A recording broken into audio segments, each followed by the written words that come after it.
নমস্কার। আমরা শুনছি কথাশিল্পী বিমল মিত্রের লেখা উপন্যাস আসামি হাজির। চলতে চলতে আমরা পৌঁছে গেলাম দ্বিতীয় খণ্ডে। তাহলে আসুন শুনে নেওয়া যাক আজকের পর্বে কী আছে। শুরু করছি আজকের পর্ব।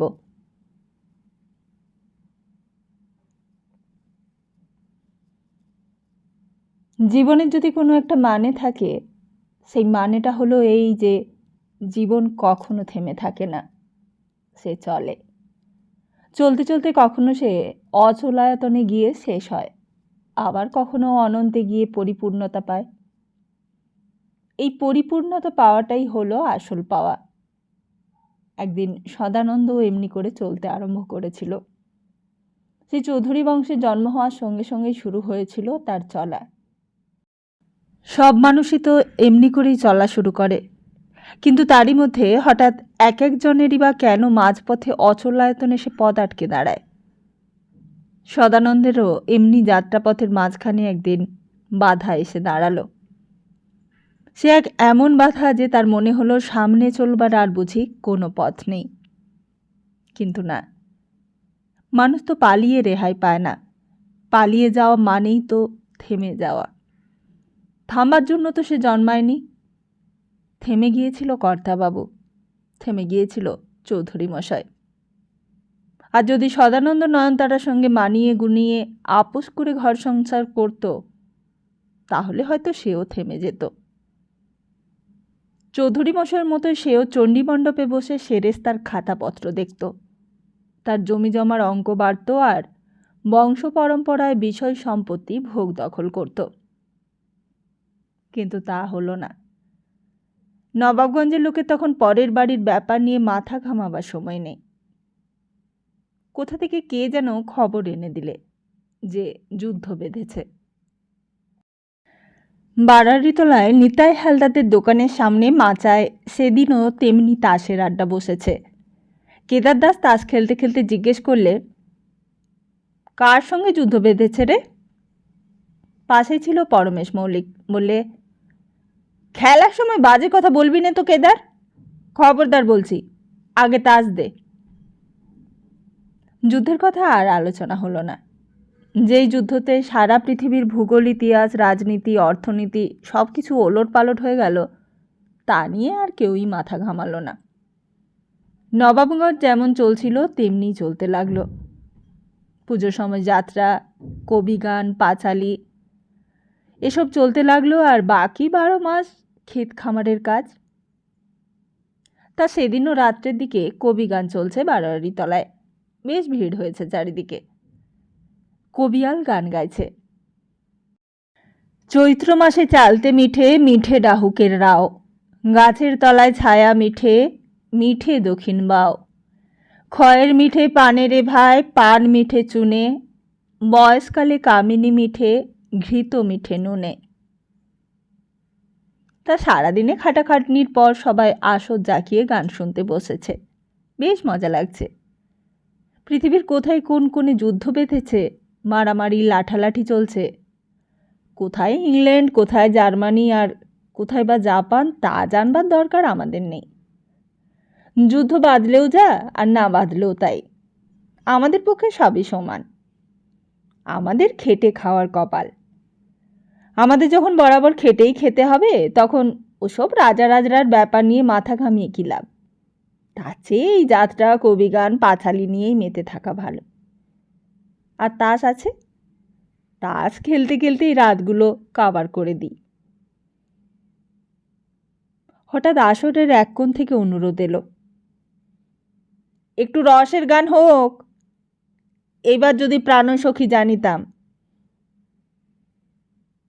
তার রসের গানই শুরু হলো একটার পর একটা। আগে যদি প্রাণসখী জানিতাম, শ্যামের প্রীতি গরল মিশ্রিত কারো মুখে যদি শুনিতাম, কুলবতী বালা হইয়া সরলা, তবে কি ও বেশ ভখিতাম। আর সঙ্গে সঙ্গেই সারা আসরময় হুল্লোড় পড়ে গেল, রীতিমতো তারিফের হুল্লোড়। এই গানটা অনেকবার শুনেছে নবাবগঞ্জের লোক, তবু এই গান যেন পুরনো হতে নেই নবাবগঞ্জের লোকেদের কাছে। কবিয়ালের দল এলেই বায়না ধরে যে ওই গানটা গাও হে, ওই আগে যদি প্রাণসখী জানিতাম। ভিড়ের ভেতরে এক কোণে বসে একটা লোক এক মনে গানটা শুনছিল আর ভাবছিল রাধার কথা। ছোটবেলায় সেই রানাঘাটে রাধার বাড়িতে গানটা প্রথম শুনেছিল সে। হঠাৎ পাশ থেকে একজন বলে উঠল, আরে সদা না? সদা তুই তুই একদিন পর কোত্থেকে এলি? সদানন্দ এতক্ষণ নিজেকে লুকিয়ে রেখেছিল, কেউ জানতেও পারেনি তার কথা। চুপি চুপি এতকাল পরে এসে পৌঁছেছিল নবাবগঞ্জে, আর পাশেই বসেছিল কেদার। সেও দেখলে, সেও চিনতে পেরেছে। আরে তুই তুই কোত্থেকে এলি? আর শুধু কেদারই নয়, কেদার, গোবর্ধন, নিতাই হালদার, গোপাল ষাট সবাই একেবারে হৈ হৈ করে উঠেছে। চৌধুরী বাড়িতে এতদিন এত কাণ্ড হয়ে গেল যাকে নিয়ে, সেই কাণ্ড এতদিন পর সশরীরে এখানে এসে হাজির হলো। তা কোথায় ছিলি তুই একদিন? সকলেরই ওই একই প্রশ্ন। একই চেহারা হয়েছে সদার। এই বছরে একেবারে ভোল পাল্টে ফেলেছে সদা। মুখে অল্প অল্প খোঁচা খোঁচা দাড়ি, গায়ে ময়লা পাঞ্জাবি, পায়ে ছেঁড়া চটি। সদানন্দ হাসতে লাগল। কেদার বললে, হাসছিস যে? সদানন্দ বললে, ওই গানটা শুনে, ওই গানটা শুনলেই আমার অন্য কথা মনে পড়ে যায় রে। মনে হয় লোকটা ভুল গাইছে। গানটা হবে শ্যামেরও পিরিতি গরল মিশ্রিত। এই কথাটা ঠিক নয়, ওটা হবে টাকার পিরিতি গরল মিশ্রিত। এই বলে আবার হাসতে লাগলো। নিতাই বললে, তা তোর বাবার সঙ্গে দেখা করেছিস? হ্যাঁ, বাবা বাড়িতে ঢুকতে দিলে না, বাড়ি থেকে বার করে দিলে। এই বলে আবার হাসতে লাগলো। পরমেশ মৌলিকও পাশ থেকে বসে শুনছিল। সেও অবাক হয়ে গেল। বললে, তোমাকে ঢুকতেই দিলে না চৌধুরী মশাই? পরমেশ মল্লিকের চাকরি চলে গিয়েছিল, আর শুধু পরমেশ মল্লিকেরই নয়, সকলেরই চাকরি চলে গিয়েছিল। কৈলাস গোমস্তা, দিনু, কেউই নেই তখন চৌধুরী বাড়িতে। কৈলাস, দিনু, পরমেশ মৌলিক সবাই তখন চাকরি করছে বেহারি পালের আড়তে। সত্যি এই বছরে নবাবগঞ্জের ভেতরে যে এত পরিবর্তন হয়ে গেছে তা সদানন্দ জানত না। যখন নবাবগঞ্জে এসে পৌঁছেছিল তখন কেউই জানতে পারেনি। বহু বছর পর আসা, সেই বলতে গেলে এক যুগ। আর এই এক যুগে যে কত কি ঘটে গেছে যেন তা ভাবাও যায় না। সমস্ত পৃথিবীটাই সদানন্দের দেখা হয়ে গিয়েছে। জীবনের প্রদক্ষিণ পথে কেন যে আবার তার জন্মভূমিতে ফিরে এলো সে, তা সেই জানত। ভেবেছিল সে এসে দেখবে তার রক্তারক্তির ফলে কোথায় কি প্রতিক্রিয়া হলো। যে কর্তাবাবু তার বংশরক্ষা করবার জন্য এত আয়োজন করেছিলেন তার শেষটাও দেখবার ইচ্ছে ছিল তার।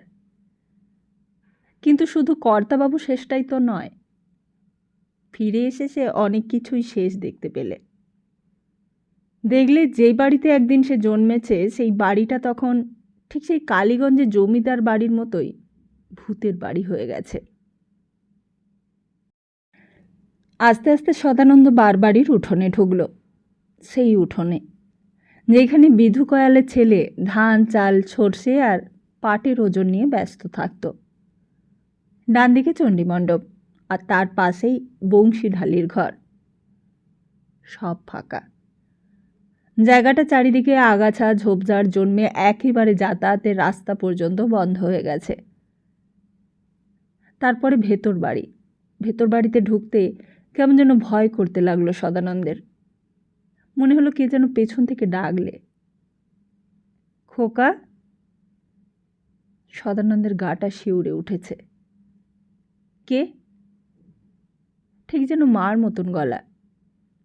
সদানন্দও ডাকলে, মা। সদানন্দের গলার আওয়াজ পেয়ে একদল চামচিকে কড়িকাঠ থেকে ফরফর করে বাইরে উড়ে গেল। অনেকদিন ঝাঁট পড়েনি বারান্দায়, অনেকদিন যেন কারোর পায়ের স্পর্শ পড়েনি বাড়িতে, যেন সব বিশৃঙ্খলা চারিদিকে। কিন্তু ভেতর বাড়ির দরজার সামনেই বাধা পড়ল। দরজার মাথায় তালা ঝুলছে, আর সামনে যাওয়া গেল না। সদানন্দ এবার চলে আসছিল, পাশে দোতলায় উঠবার সিঁড়ি। কেমন মনে হলো যেন ওপরে দোতলায় সে গিয়ে দেখবে।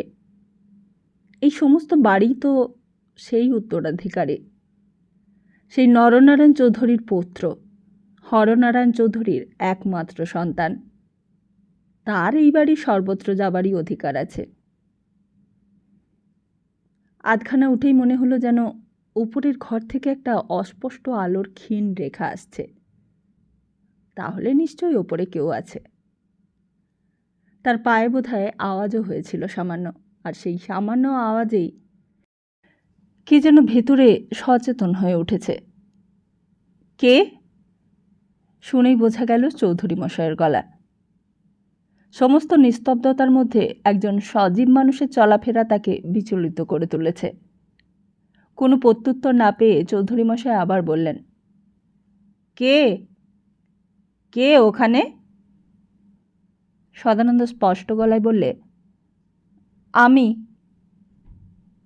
চৌধুরী মশাই উত্তরটা শুনে বোধহয় খুব একটা খুশি হলেন না। বললেন, আমি কে? নাম নেই? সদানন্দ বললে, আমি সদানন্দ। আর সঙ্গে সঙ্গে চৌধুরী বাড়ির মাথায় যেন বাজ পড়ল। সদানন্দের মুখের সামনেই দরজাটা হাট করে খুলে গেল এক মুহূর্তে। আর সদানন্দ দেখতে পেলে সামনে খালি গায়ে দাঁড়িয়ে আছে তার বাবা। খানিক্ষণ দুজনের মুখে কোনো কথা নেই, যেন দুজনেই দুজনের সামনে ভূত দেখছে। একদিন এই সদানন্দকে ঘিরে যেই লোকটার ভাবনা, চিন্তা, আনন্দ আর শান্তির শেষ ছিল না, সেই তাকেই সামনে দেখে তিনি কি যে করবেন তা ভেবে পেলেন না। একদিন নিজের মাথায় আঘাত করে এই বাড়ির কপালেও এক চরম আঘাত দিয়েছিল এই সদানন্দ। এই চৌধুরী মশাইয়ের আজ সব গেছে। এই সদানন্দের জন্য চৌধুরী মশাই সমস্ত গ্রামের লোকের কাছে চরম কলঙ্কের বোঝা মাথায় নিয়েছেন। এর জন্যই তার সর্বস্ব গেছে। তার মান, মর্যাদা, বংশ সমস্ত ধুলোয় মিশেছে। এর জন্যই তিনি আজ অভিশাপগ্রস্তের মতো দিন কাটাচ্ছেন। আর তিনি যখন সর্বনাশের শেষ ধাপে এসে পৌঁছেছেন, ঠিক তখনই কিনা আবার এসে হাজির হতে হয়েছে। কেন এসেছ? কেন এসেছ বলো? সদানন্দ কোনো উত্তরই দিলে না, শুধু একবার হাসল ঠোঁটের ফাঁকে। আবার হাসছ? তোমার লজ্জা করে না? কেন এলে আবার আমার বাড়িতে? সদানন্দ তবু কোনো উত্তরই দিলে না। যেমন হাসছিল তেমনি হাসতে লাগলো। কেন হাসছ? কথা জবাব দাও। সদানন্দ এবার স্পষ্ট করে হাসতে লাগলো, যেন চৌধুরী মশাইয়ের সর্বনাশ দেখে সে খুব খুশি হয়েছে। যেন বলতে চাইছে, আমি তো আগেই সাবধান করে দিয়েছিলুম। বলেছিলুম কালীগঞ্জের বউয়ের ভবিষ্যৎবাণী সত্য হবে। তখন তো আপনারা আমার কথা শোনেননি। তখন তো আপনারা জোর করে আমাকে আমার ঘরে পুরে সুন্দরী বউকে সামনে লেলিয়ে দিয়ে দরজায় শেকল দিয়ে দিয়েছিলেন। তখন তো ভেবেছিলেন মেয়ে মানুষের সুন্দর মুখ দেখে আমি ভুলে যাব। ভেবেছিলেন 10,000 টাকার খেসারত আর আপনাদের দিতে হবে না। কিন্তু কোথায় গেল সেই 10,000 টাকার ধাপ্পা? এখন যে তার গুণেগার দিতে হচ্ছে 10 লাখ টাকার সেলামি গুনে দিয়ে। কিন্তু এই 10 লাখ টাকা সেলামি গুনে দিয়েও কি কালীগঞ্জের বউয়ের রক্তের ঋণ শোধ করতে পারবেন? এখনো যে অনেক গোনবার বাকি আছে। বলো, কেন এসেছো তুমি? বলো, কথা জবাব দাও। কথা বলছো না কেন? সদানন্দ জবাব দিতে গিয়েও থেমে গেল। তবুও তার মনের কথাগুলি বুঝি চোখের ভাষাতেই স্পষ্ট হয়ে উঠল। তার চোখ দুটো বললে, কেন এসেছি? এসেছি মানুষ কেমন করে রক্তের ঋণ শোধ করে তাই দেখতে। কপিল পায়রাপোড়া, মানিক ঘোষ, ফটিক প্রামাণিকের রক্ত, কালীগঞ্জের বউয়ের রক্ত, সবই কি মিথ্যে হবে? চৌধুরী মশাই যেন আর থাকতে পারলেন না, বললেন, কথার জবাব দেবে না তো বেরিয়ে যাও, বেরিয়ে যাও আমার বাড়ি থেকে, বেরিয়ে যাও। সদানন্দ আর দাঁড়ালে না। সদানন্দ বেরিয়ে আসবার আগেই চৌধুরী মশাই দরজাটা তার মুখের ওপরেই দড়াম করে বন্ধ করে দিল। সিঁড়ি দিয়ে নেমে নিচে আসতেই হঠাৎ যেন আবার সেই ডাকটা শুনতে পেলে, খোকা। সদানন্দ এক মুহূর্তের জন্য একটু থমকে দাঁড়ালো। একবার চারিদিকে চেয়ে দেখলে, কই, কোথাও তো কেউ নেই। তবে কে ডাকলে তাকে? খোকা, তুই এসেছিস? সদানন্দ এবার বড় ভয় পেয়ে গেল। তাড়াতাড়ি বারান্দা পেরিয়ে সদরের দিকে পা বাড়াবার চেষ্টা করলে। হঠাৎ একটা কালো ছায়ার মতো কে যেন পায়ের কাছে এসে তাকে শুঁকতে লাগলো। কে? কে? কে? না, কেউই নয়। মিছিমিছি ভয় পেয়ে গিয়েছিল সদানন্দ। ছায়াটা একটা কুকুরের, তাদেরই আশ্রিত কুকুর, বাড়ি পাহারা দিচ্ছে উঠোনে বসে। অথচ অবলা জীবটা জানে না যে পাহারা দেবার মতো কিছুই নেই আর এই বাড়িতে। এতদিন পাহারা দিয়ে কি তুই কিছু আটকাতে পেরেছিস? সর্বনাশ যখন আসে তখন হাজার পাহারা দিলেও আসে, পাহারা না দিলেও তা আসে। পাইক, বরকন্দাজ, লাঠিয়াল, বন্দুক, রাইফেল দিয়ে তা রোধ করা যায় না। কারণ আর কেউ না জানুক, সদানন্দ ভালো করে জানত, তুমি হাজার চেষ্টা করলেও জীবনের মতো মৃত্যুকেও ঠেকাতে পারবে না। পৃথিবীতে একমাত্র মৃত্যুরই মৃত্যু নেই। এই পৃথিবীতে একমাত্র মৃত্যুই অবিনশ্বর। সেখান থেকে দৌড়তে দৌড়তে সে সোজা এসে দাঁড়ালো বাড়াবাড়ি তলায়। সেখানে তখন অসংখ্য মানুষের ভিড়। লণ্ঠন জ্বালিয়ে কবিয়ালের আসর বসেছে। কবিয়াল তখন সেই চেনা গানটা রসিয়ে রসিয়ে গাইছে, আগে যদি প্রাণসখী জানিতাম, শ্যামেরও পীড়িতি গরল মিশ্রিত, কারো মুখে যদি শুনিতাম, কুলবতী বালা হইয়া সরলা, তবে কি ও বিষ ভকিতাম। সদানন্দ সেইখানে গিয়ে নিঃশব্দে ভিড়ের মধ্যে বসে পড়ল। তা সে বহুদিন আগেকার কথা। সেই কথা সদানন্দের জানা না থাকলেও গ্রামের আর কারো জানতে বাকি ছিল না। ওই বিহারীপালের বউ সকলের আগে জেনেছিল, আর তারপর গ্রামের অবলা, বৃদ্ধ বনিতা কারোর আর শুনতে বাকি ছিল না। আসলে সদানন্দ চলে যাবার পর থেকেই রহস্যটা যেন আস্তে আস্তে আরও ঘনিয়ে এসেছিল। কর্তাবাবুর মৃত্যুর পর অবশ্য তাকেও বুঝতে পারেনি।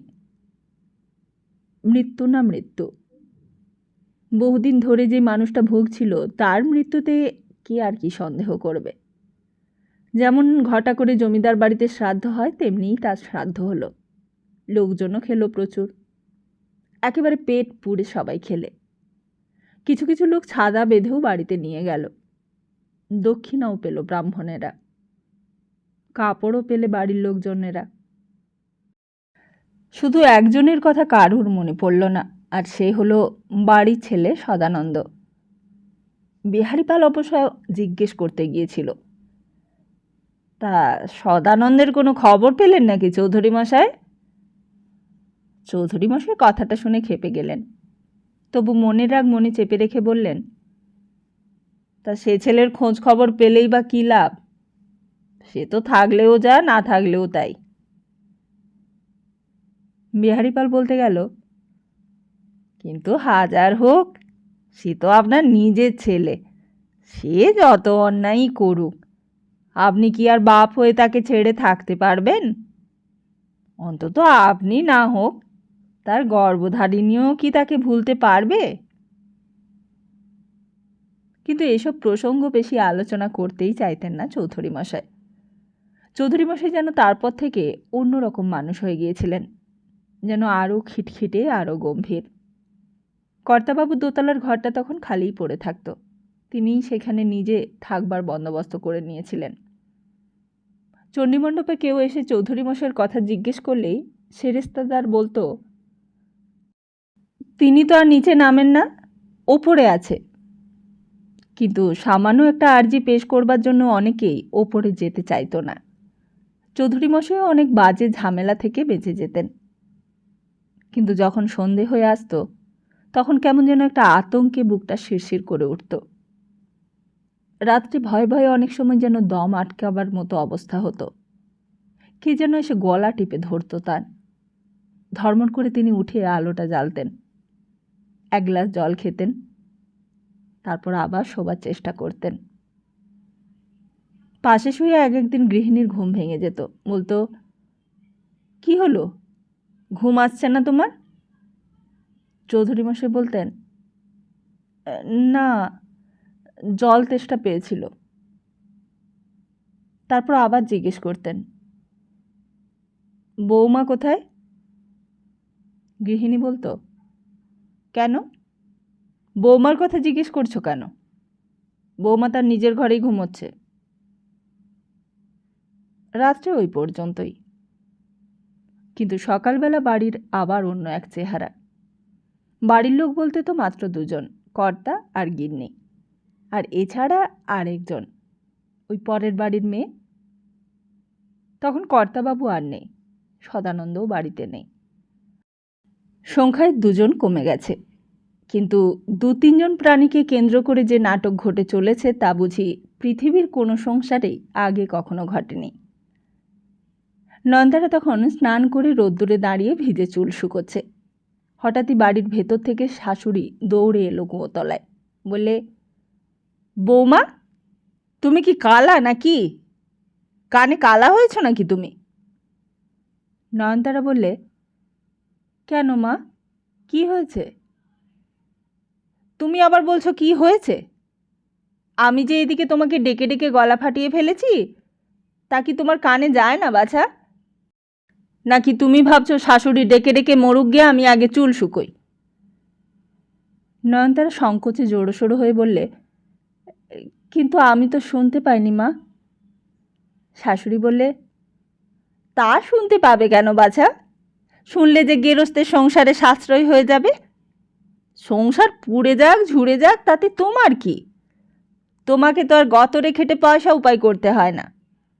যাকে পয়সা উপায় করতে হয় সেই বুঝবে। তা বলি, উনুনে যে দুধ পুড়ে যাচ্ছে, সেই দুধ পোড়ার গন্ধও তো মানুষের নাকে আসে। তা তোমাকে দিয়ে কি বাছা আমার সংসারে কোনো কাজটাই হবে না বৌমা? শুধু গায়ে হাওয়া লাগিয়ে বেড়াবার জন্যই তোমাকে বউ করে বাড়িতে এনেছি। তবুও বুঝতুম যদি নিজের স্বামীকে বাড়িতে আটকে রাখতে পারতে। বলতে বলতে শাশুড়ি যেমন এসেছিল তেমনি আবার গড়গড় করে রান্নাবাড়ির দিকে চলে গেল। নয়নতারাও শাশুড়ির পেছন পেছন রান্নাবাড়ির ভেতরে এসে দাঁড়ালো। দেখলে এক কড়া দুধ উনুনে জাল দেয়া হচ্ছিল। কারোরই নজর ছিল না সেই দিকে। সবাই সংসারে যে যার কাজে ব্যস্ত। আর তারই মধ্যে সমস্ত দুধটা কখন পুড়ে একেবারে চাছি হয়ে গেছে। আর এতখানি লোকসানের সাক্ষী হয়ে দাঁড়িয়ে থেকে সে যে কি করবে তা বুঝতেই পারছিল না। গৌরী পিসির মুখেও তখন কোনো কথা নেই। বিষ্টুর মাও দুর্ঘটনার আকস্মিকতায় একেবারে বোবা হয়ে গেছে। সবাই মিলে তখন রান্নায় হাত লাগিয়েছে। আর এই অবস্থায় নয়নতারার যেন নিজেকেই বেশি অপরাধী বলে মনে হচ্ছিল। হঠাৎই শাশুড়ির কথায় যেন তার চমক ভাঙল। শাশুড়ি বললে, তুমি আবার ঠুটো জগন্নাথের মতো ঘরের মধ্যে দাঁড়িয়ে রইলে কেন শুনি? তোমার ঘর আছে, তুমি ঘরে যাও। ঘরে গিয়ে পটের বিবি সেজে শুয়ে থাকো। খাবার হলে তোমাকে ডাকবো ক্ষণ। আর দয়া করে তখন খেয়ে নিয়ে আমার হেঁসেল মুক্ত করে দিও। যাও এখন। নয়নতারা সেইখানে দাঁড়িয়ে শাশুড়ির সমস্ত কথাগুলো শুনল। তারপর আর দাঁড়িয়ে থাকতে পারলে না। সোজা নিজের ঘরে গিয়ে বিছানায় বালিশে মুখ গুজে শুয়ে পড়ল। আর শুয়ে পড়ে কখন যে সেখানে ঘুমিয়ে পড়েছিল তার খেয়াল ছিল না। শাশুড়ির ডাকাডাকিতে হঠাৎই ঘুমটা ভেঙে যেতেই নয়নতারা শুনতে পেলে শাশুড়ি বলছে, এত ঘুম তোমার কোত্থেকে আসে বৌমা? আর তাও বলি, আমি তোমাকে ঘরে গিয়ে শুতে বললুম বলে তুমি অমনি গিয়ে শুয়ে পড়লে? বলি, আক্কেল জিনিসটাও কি মাথা থেকে বিদে করে দিয়েছো তুমি? বুড়ি শাশুড়ি মরে মরে তোমাকে ভাত রেঁধে এনে দিবে আর তুমি তা দয়া করে গিলবে, এটাই কি চাও তুমি? আর তাই যদি চাও তাহলে দিতে পারি, তোমার মুখের কাছে ভাতের থালা এনে তোমাকে খাইয়েও দিতে পারি, তাই দেব। নয়নতারা তাড়াতাড়ি উঠে পড়ে লজ্জায় জোড়োসোড়ো হয়ে রইল। বলে, আমাকে মাপ করবেন মা, আমি ঠিক বুঝতে পারিনি, কখন যেন ঘুমিয়ে পড়েছিলুম। শাশুড়ি বলে উঠলেন, তা তো ঘুমিয়ে পড়বেই বৌমা, বাড়িতে এতগুলো দাসীবাদী রয়েছে, তা তুমি ঘুমোবে না তো কে ঘুমোবে? ভগবান তোমাকে ঘুমোবারই কপাল দিয়েছে, তা তুমি তো ঘুমোবেই। আমার খেটে মরার কপাল, তাই আমি চিরটাকাল কেবলই খেটেই মরব। তারপর আর কথা না বাড়িয়ে নয়নতারা গিয়ে খেতে বসত। খেতে খেতে অনেক কষ্টে চোখের জলটাকে আটকে রাখত, নইলে শাশুড়ি দেখতে পেলে আবার নতুন করে সেই জন্য গঞ্জনা শোনাবে। বাবা মার কাছে বড় আদরে মানুষ হয়েছিল নয়নতারা। জীবনে গঞ্জনাটাকে তাই বরাবরই সবচেয়ে ভয় করে এসেছে সে। আর এখন সেই গঞ্জনাই কিনা তাকে দিনের পর দিন শুনতে হচ্ছে। অথচ কি করেছে সে? কি অপরাধটা সে করেছে যে তাকেই এত গঞ্জনা সহ্য করতে হবে? গৌরী পিসিও তখন যেন অন্যরকম হয়ে গিয়েছিল। যে গৌরী পিসি বিয়ের পর তাকে অত আদর করত, তারই বা ব্যবহার অমন যে কেন হয়ে গেল কে জানে।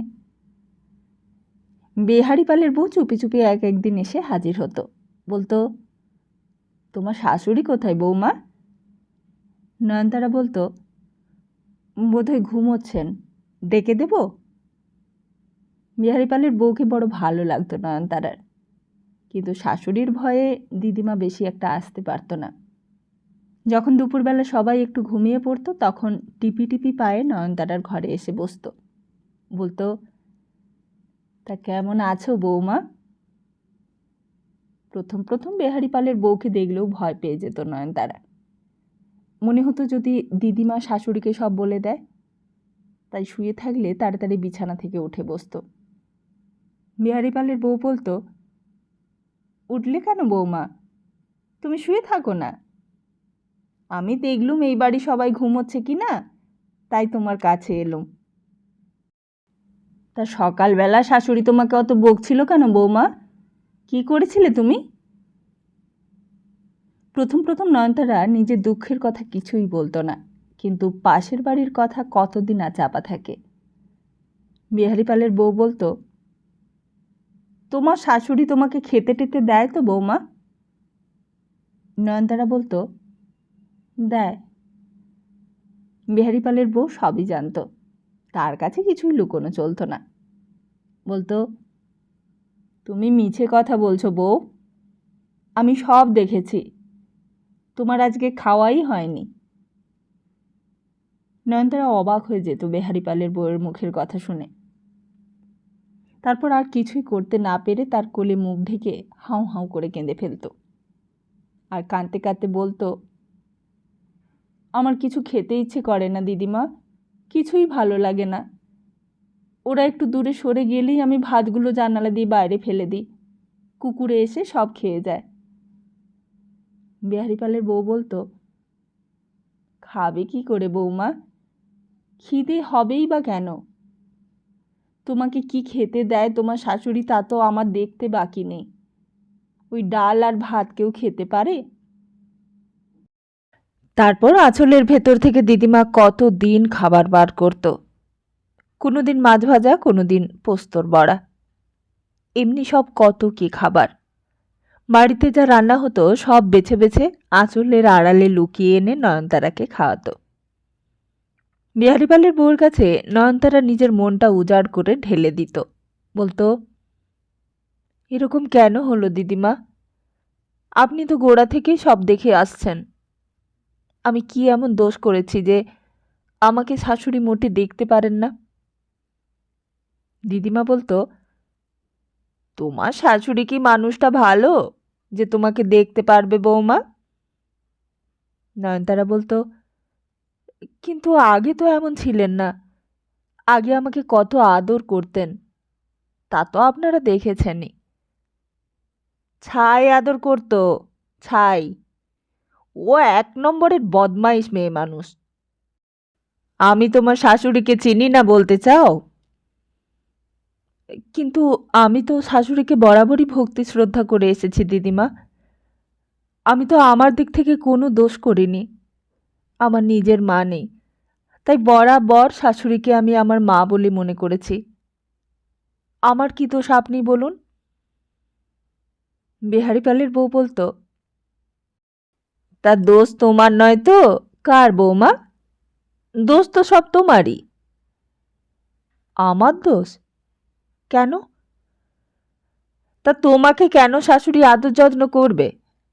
তুমি শ্বশুর শাশুড়ির কোনো উপকারে এসেছো?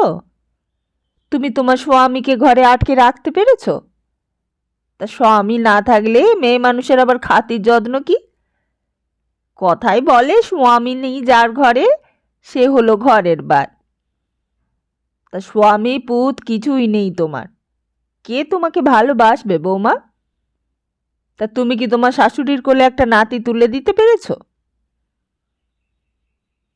নিজের অক্ষমতায়, নিজের অসার্থকতায় নয়নতারা আরও যেন ভেঙে পড়ত। বলতো, আপনি তো সবই জানেন দিদিমা, আপনি জেনে শুনে তবু এই কথা কেন বলছেন? তাই এসব কথা বেশিক্ষণ হতো না।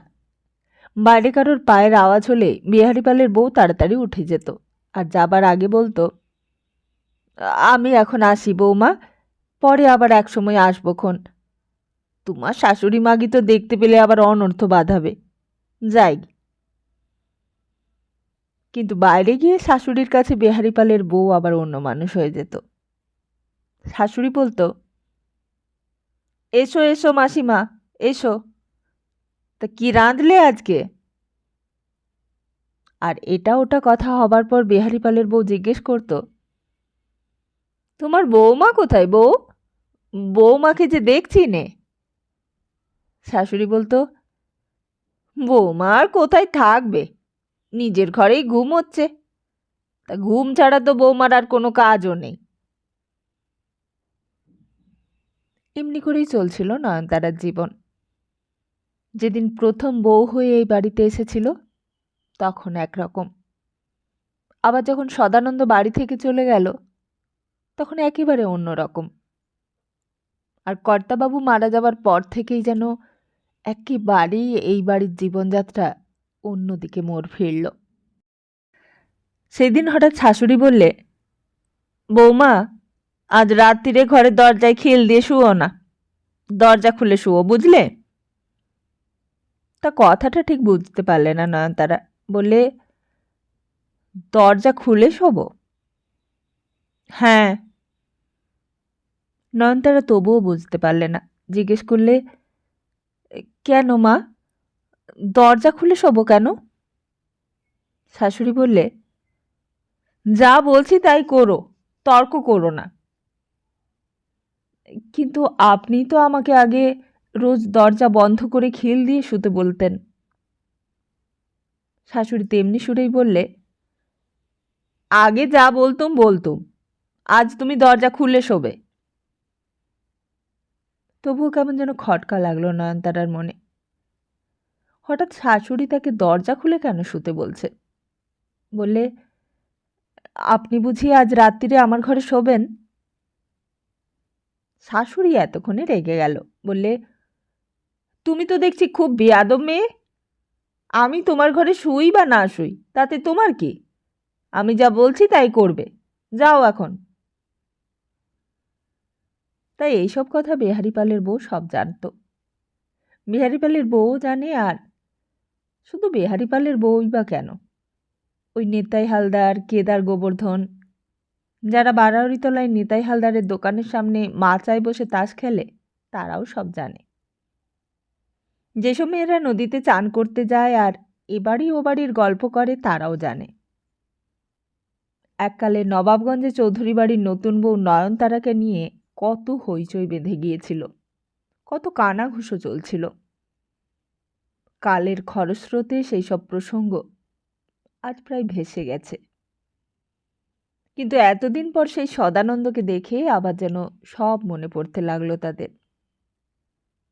আর ওদিকে গান তখনও পুরো দমে চলছে। আর নারীরে করিনি প্রত্যয়, নারীর নাইকো কিছু ধর্মময়, নারীর মিলতে যেমন ভুলিতে তেমন, দুই দিকে তৎপর, মজিয়ে পরে চায় না ফিরে, আপনি হয় অন্তর। বেহারি পালও গান শুনছিল। বলতে গেলে বেহারি পালই বেশি চাঁদা দিয়েছিল গানের জন্য। নবাবগঞ্জের মাথা এখন বেহারি পাল। অনেক রাত্রে বাড়ি ফিরে গৃহিণীকে ডাকলে, ওগো শুনছ? বেহারি পালের বউয়ের তখন ঘুমে চোখ ঢুলছে। গান শুনে এসে শুতে পারলেই বাঁচে। বললে, কি? কাকে এনেছি দেখো, চৌধুরী মশাইয়ের ছেলে সদানন্দ। তা বউ যেন বিশ্বাসই হলো না। বললে, বলছোটা কি? আমাদের সদানন্দ? তা এতদিন কোথায় ছিল সে? বেহারি পাল বললে, ওই চৌধুরী মশাইয়ের কাছে গিয়েছিল। ছেলেকে নাকি চৌধুরী মশাই বাড়িতেই ঢুকতে দেয়নি, তাড়িয়ে দিয়েছে দূর দূর করে। তাই আর কোথায় যাবে, তাই আমাদের বাড়িতেই তাকে ডেকে এনেছি। বেহারি পালের বাড়িতে ঘর দৌড়ের অভাব নেই আর আগেকার মতন।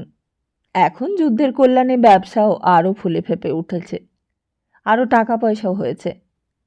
বেহারি পালের বউ বাইরে বেরিয়ে এলো। বললে, তা কোথায় সদানন্দ দেখি? সদানন্দের মুখে সেই খোঁচা খোঁচা দাড়ি গোঁফ, ময়লা পাঞ্জাবি, ছেঁড়া চটি, কিন্তু মুখখানা হাসি হাসি। বেহারি পালের বউ বললে, তা একদিন কোথায় ছিলে বাবা তুমি? সেই তুমি এলে, আর কিছুদিন আগে আসতে পারলে না? তাহলে আর নয়নতারার এমন করে সর্বনাশটা হতো না। আহা! সদানন্দ কিন্তু নির্বিকার। সে তখন হাসছে। বেহারি পালের মনে পড়তে লাগলো সেই দিনকার সেই ঘটনাটা। নয়নতারাই পরে বলেছিল, শাশুড়ি যেমন বলেছিল তেমনি করেই দরজাটা খুলে রেখেই শুয়েছিল নয়নতারা সেদিন। তারপর হয়তো একটু তন্দ্রাও এসেছিল। জানালা দিয়ে আকাশের জ্যোৎস্না এসে পড়েছিল বিছানার ওপর। হঠাৎ যেন একটা কিসের শব্দে ঘুম ভেঙে গেল। আর ঘুমটা ভাঙতেই দেখলে কে যেন একেবারে বিছানার পাশে এসে দাঁড়িয়েছে। কে? কে? নয়নতারা যেন স্পষ্ট দেখতে পেলে মানুষটাকে, চিনতেও পারলে। এক মুহূর্তে নয়নতারা নিজের কাপড়টা সামলে নিয়ে উঠে বসেছে। না, এ তো স্বপ্ন নয়, সত্যিই তো। সে স্পষ্ট দেখতে পাচ্ছে মানুষটাকে। নয়নতারা আর থাকতে পারলে না, চিৎকার করে উঠল, মা, মা, মা!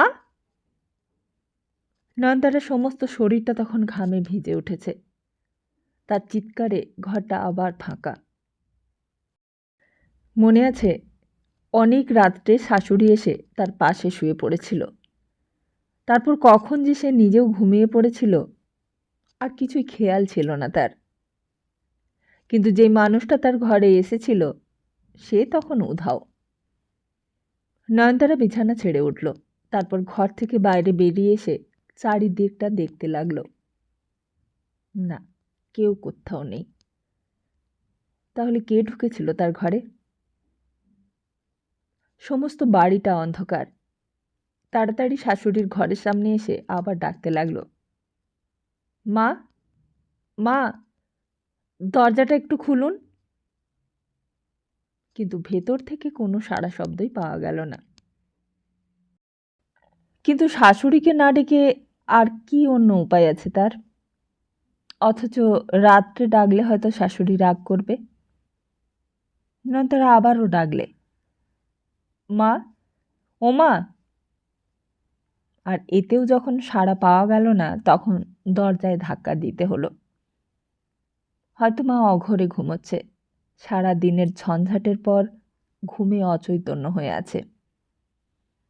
মা, মা। এইবার সাড়া পাওয়া গেল। দরজায় খিল খুলে শাশুড়ি বাইরে বেরিয়ে এলো। বললে, কি বৌমা, কি হলো? নয়নতারা বললে, আমার খুব ভয় পাচ্ছে মা। শাশুড়ি ব্যাপার শুনে রেগে উঠল। সবই কি তোমার ঢং বৌমা? তোমার ভয় পাচ্ছে, তা আমি কি করব?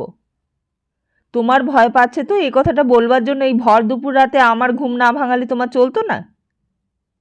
তা কাল সকালে বললে তোমার মহাভারত কি এমন অশুদ্ধ হয়ে যেত শুনি? নয়নতারা বললে, আমার খুব ভয় করছিল মা, মনে হচ্ছিল যেন কেউ আমার ঘরে ঢুকেছে। তুমি আর ঢং করো না তো বৌমা, তোমার ঘরে কে ঢুকতে যাবে শুনি? কার এত তাই পড়েছে যে এত রাত্রিরে না ঘুমিয়ে তোমার ঘরে ঢুকতে যাবে? নয়নতারা বললে, চোর ডাকাত কত কিছু থাকতে পারে মা, আপনি আমাকে দরজাটা খুলে রেখে শুতে বলেছিলেন, তাই বলছি। আপনি তো আমার পাশেই শুয়েছিলেন, কখন যে উঠে গেলেন আমি টের পাইনি। শাশুড়ি বললে, তোমাকে ঘুম পাড়িয়ে রেখে আমি চলে এসেছি, আমার যে আবার নিজের বিছানায় ছাড়া অন্য কারো বিছানায় ঘুম আসতে চায় না। আর চোর ডাকাতের কথা বলছো, তা চোর ডাকাতের তো আর খেয়ে দেয়ে কাজ নেই যে তোমার ঘরে তারা ঢুকতে যাচ্ছে। তা তোমার সোনাদানা সবই তো আমার সিন্ধুকের মধ্যে, তোমার ঘরে ঢুকে ডাকাতরা কি নেবে শুনি? কিন্তু মা, আমি কাল থেকে রাত্রিরে দরজায় খিল দিয়ে শোবো। শাশুড়ি বললে, তা কালকের কথা কালকে হবে বাছা, ওসব কথা রাত দুপুরে বলে কি হবে শুনি? তাছে আমাকে এখন একটু ঘুমোতে দাও। তুমি তো সারাদিন ঘুমিয়েই কাটাও, আমি সারাদিন গতরে খেটে রাত্রিটুকু একটু ঘুমোবো, তা তোমার জ্বালায় কি তারও জো নেই? এই বলে সেখানে আর দাঁড়ালো না শাশুড়ি। নয়নতারার মুখের ওপর দরজাটা বন্ধ করে ভেতরে ঘুমোতে চলে গেল। নয়নতারা সেইখানে সেই অন্ধকারে দাঁড়িয়ে কি করবে বুঝেই উঠতে পারলে না। ঘরে গিয়ে সে ঘুমোবে কেমন করে? ভাবলে হারিকেনটা জ্বালিয়ে রাখলে কেমন হয়, কিন্তু এই বাড়িতে এতদিন এসেছে, হারিকেন কোথায় সে তাও জানে না। আস্তে আস্তে সে আবার নিজের ঘরে গেল। নিজের ঘরের খোলা জানালার কাছে গিয়ে দাঁড়ালো। চারিদিকে কেউ কোথাও নেই। বড় ভয় করতে লাগলো তার। কিন্তু এমন করে সমস্ত রাত একা একলা সে জেগে থাকবেই বা কি করে? না ঘুমিয়ে কতদিন কাটাবে? দূরে বারোয়ারি তলায় বোধহয় যাত্রার রিহার্সাল চলছে। কিছু কিছু গান বাজনার অস্পষ্ট সুর কানে ভেসে আসছে। এখন একজন কারোর সঙ্গে কথা বলতে পারলে বেশ ভালো লাগতো। দিদিমা যদি আসতো এই সময় খুব ভালো হতো। ওই একটা লোক, ওই একটা লোকের কাছে তবুও মনের কথা খুলে বলা যায়। আর এখানকার অন্য সবাই যেন তার অনেক পর।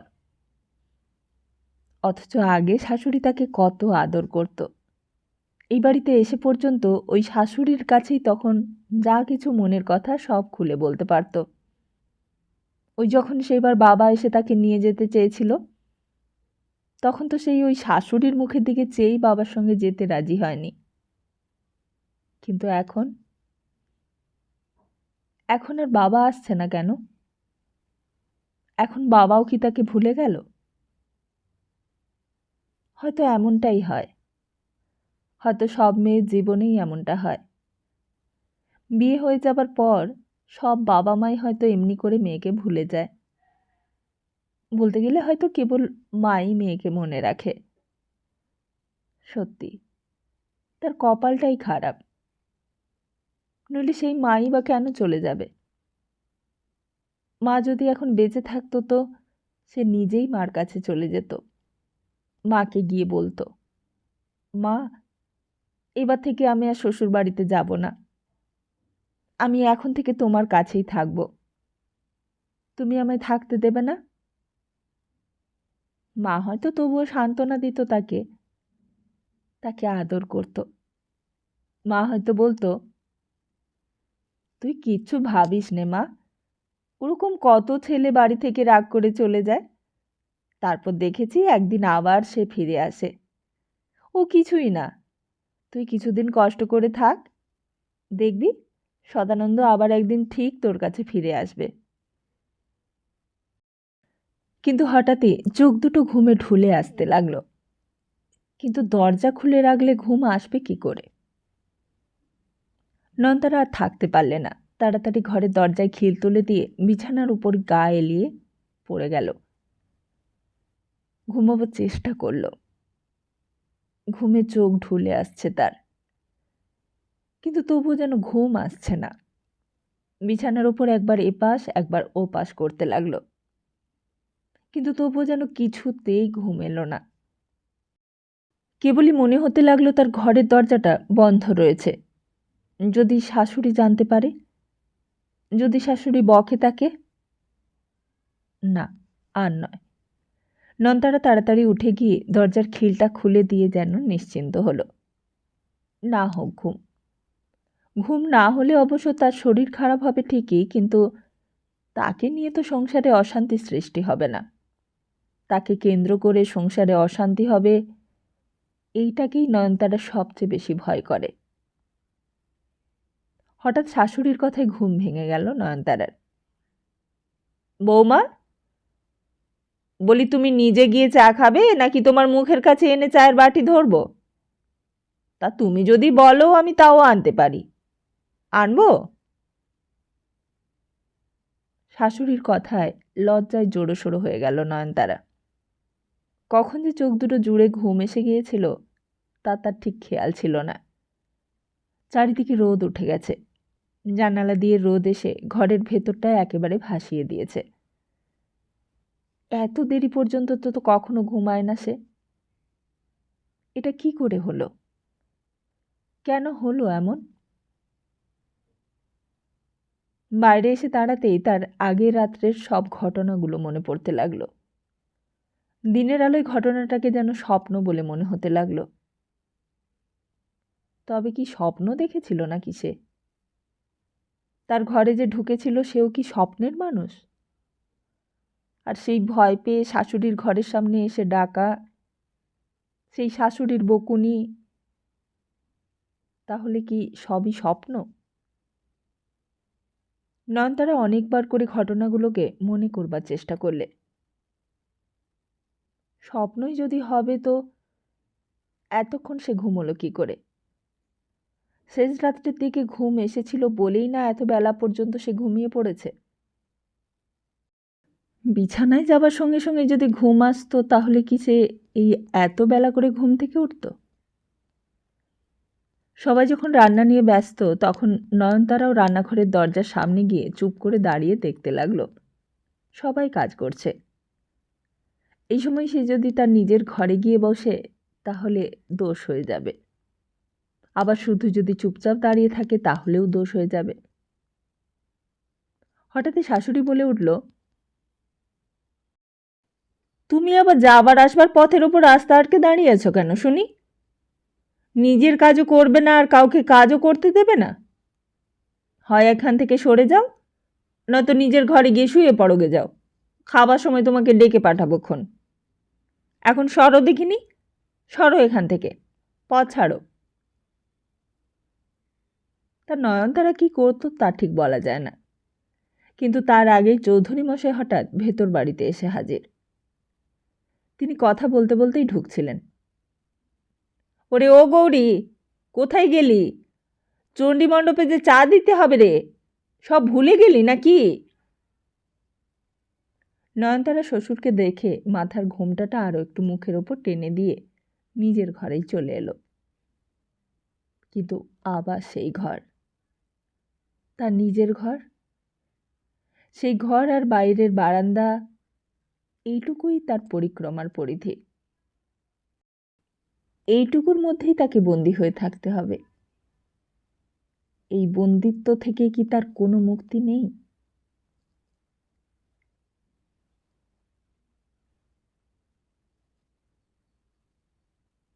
তাহলে আজকের মতো এখানেই শেষ করছি, আর খুব তাড়াতাড়ি ফিরছি আগামী পর্ব নিয়ে। ততদিন ভালো থাকুন, সুস্থ থাকুন, আর সবাইকে ভালো রাখুন। নমস্কার।